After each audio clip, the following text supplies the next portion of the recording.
না পড়লে 5টা কাজ করতে হবে। কয়টা কাজ? এক, বেনামাজি মারা গেলে ওই বেনামাজিকে গোসল দেওয়া যাবে না, ইসলামের বিধান। হিন্দুর যেমন গোসল হয় না, এই বেনামাজিকে গোসল দেওয়া যাবে না। 2, বেনামাজি মারা গেলে দাফন কাফন হবে না, ওরে কাফনের কাফন পড়ানো যাবে না। অমুসলিমদেরকে যেমন কাফনের কাফন পড়ানো হয় না, এই বেনামাজি বেয়াদবটাকে কাফনের কাপড় পড়ানো হবে না। 3, বেনামাজি মারা গেল ওর জানাজার নামাজ নাই। জানাজার নামাজ আপনি কার জন্য দোয়া করবেন? বলবেন আল্লাহ আপনি আরে ক্ষমা করেন, মাফ করেন, জান্নাত দেন, জান্নাতে ভালো বউ দেন, হুর দেন, এই দোয়া করবেন। বেনামাজি নাস্তিক বেঈমানের জন্য এই দোয়া করবেন? জি না, এই দোয়া করা হারাম। জানাজার নামাজ পড়া হারাম। জানাজার নামাজ যে পড়াবে সে বড় কবিরা গুনাহ করবে, যারা পড়বে এরাও কবিরা গুনাহ করবে, ওর লেগে দোয়া করলেও পাপ হবে। এই 3টা তো হলোই না। এই বেনামাজি কি মুসলমানদের, আপনাদের একলারামপুর যে সকলের জাতীয় একসাথে যে কবর আছে, মনে করেন একটা বড় কবরস্থান আছে, সেখানে মুসলমানদের কবর, মুসলমানদের কবরস্থানে এই বেনামাজি বেয়াদবকে কবর দেওয়া যাবে না। কারণ কেন যাবে না? আপনি যখন কবরস্থানে ঢুকবেন কি বলে ঢুকবেন? আসসালামু আলাইকুম ইয়া আহলাল কবর, সবাইকে সালাম দিবেন, কিন্তু এই বেনামাজিকে সালাম দেওয়া যাবে না।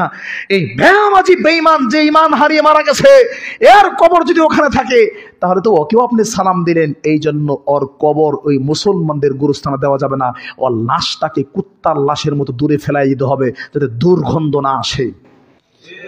শুধু কি তাই?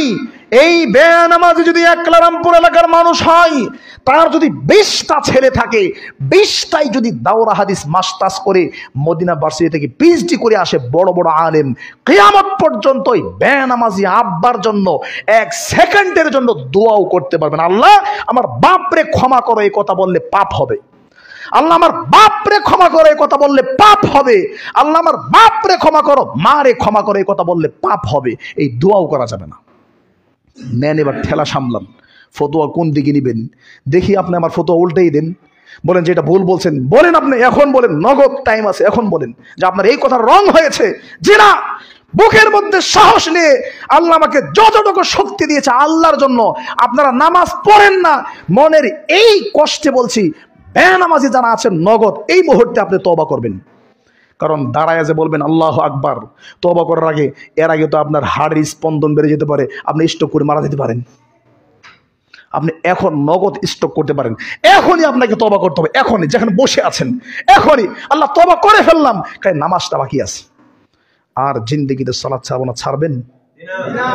সুতরাং আজকের এই বক্তব্য আর লম্বা করছি না। উপস্থিত যারা আছেন অন্তরকে খালেজ করে আল্লাহর জন্য তওবা করেন। আল্লাহ বেঈমান হয়ে মরতে চাই না, হিন্দু হয়ে মরতে চাই না, খ্রিস্টান হয়ে মরতে চাই না, আল্লাহ ঈমান নিয়ে মরতে চাই।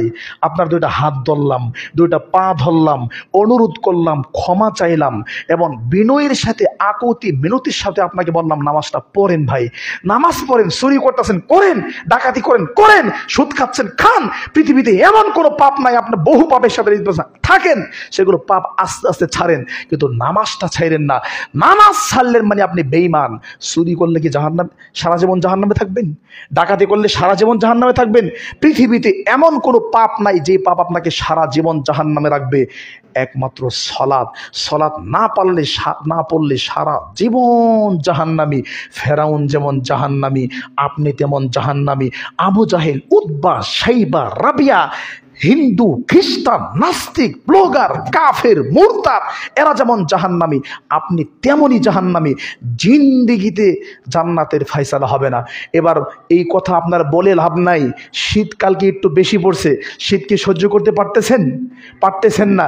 এখন যদি ধাক্কা দিয়ে আপনাকে দাউদকান্দি ব্রিজের নিচে ফেলায় দেই, আধা ঘন্টা থাকলে আপনি বরফ হয়ে যাবেন, মরে যাবেন। তাহলে এবার চিন্তা করেন, দাউদকান্দি ব্রিজে নিচে ফেলায় দিলে আধা ঘন্টা টিকার যোগ্যতা নাই, তাহলে জাহান্নামের শাস্তি আপনি কেমনে সহ্য করবেন? আজকে যদি গরমকাল হতো, এসি লাইট ফ্যান সব বন্ধ থাকতো, বক্তব্য দেওয়ার সময় শরীর গরম হয়ে যেত। সূর্য তো শত হাজার মাইল, লক্ষ লক্ষ মাইল দূরে আছে, কোটি মাইল দূরে আছে। এত দূর থেকে একলারামপুর মসজিদে আপনি 30 মিনিট বসতে পারেন না, আপনি বেহুশ হয়ে যান, স্ট্রোক করেন। জাহান্নামের শাস্তি কেমনে ভোগ করবেন? পারবেন না। খাতায় লিখে দিলাম পারবেন না। কেন পারবেন না? আপনি দুর্বল মানুষ। সুতরাং তওবা করে জীবনটাকে পরিবর্তন করেন। কোনো উদ্দেশ্য নাই, একটা উদ্দেশ্য, আজকের বক্তব্যের পরে যারা এখানে আছেন আর কোনো মানুষ কি বেনামাজে থাকবেন? আল্লাহর কথা দেন, হাত তুলে ওয়াদা করেন, হাত তুলে ওয়াদা করছেন, হাত তুলছেন, ফেরেশতা দেখছে, আল্লাহ দেখছেন, ফেরেশতা লেখছে, আমি আপনাদেরকে দেখলাম, সাক্ষী থাকলাম, আপনারা জিন্দেগিতে নামাজ ছাড়বেন? আল্লাহ কবুল করুক, আল্লাহুম্মা আমিন।